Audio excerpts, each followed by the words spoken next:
Hello and welcome back to the Three Valleys video snow report with me, Caroline. As you can see, our absurdly beautiful weather is continuing.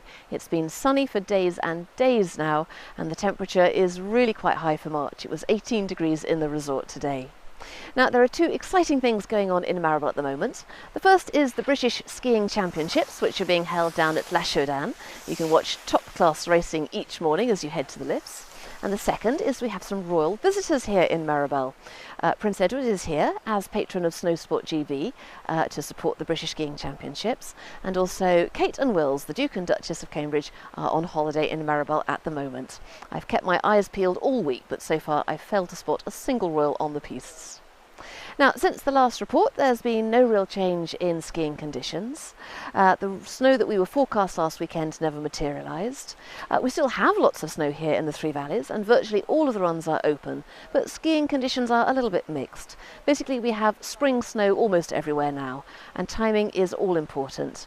If you hit the runs a little bit too early before they've softened, then they're very hard first thing in the morning. Hit them a little bit too late in the day, and they're soft and slushy.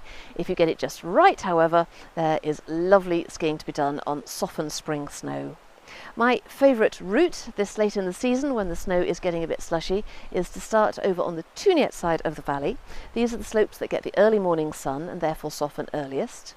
By mid-morning I usually move around to the Mont Vallon, the highest and north-facing parts of the valley, which soften a little bit later, and then in the early afternoon I move on to the Solier slopes, which get the afternoon sun. By about 2 I've had enough and the snow's getting a little bit slushy. That's the time to go and sit on a terrace and enjoy the sun and have a very long lunch. And if you can't face that last ski back down into the resort at the end of the day when your legs are tired and the snow is at its heaviest, well, why not take a gondola lift down? There's no shame whatsoever in doing that. The best snow that I found so far this week is over in Val Thorens, especially in the high and north-facing areas. The very best off-piste at the moment is to be found under the Cime Caron gondola lift, and there is gorgeous, chalky, dry snow to be found over there. It's very quiet this week. The pistes are virtually empty, and I have no idea why, considering that British schools have broken up. Perhaps there'll be more people in the resort next week. At any rate, this week has been an absolutely glorious one for empty pistes and sunbathing. If you're coming out next week, don't worry, there is still plenty of snow here, but do make sure you bring your swimmers and some sun cream. That's all from me. See you next week.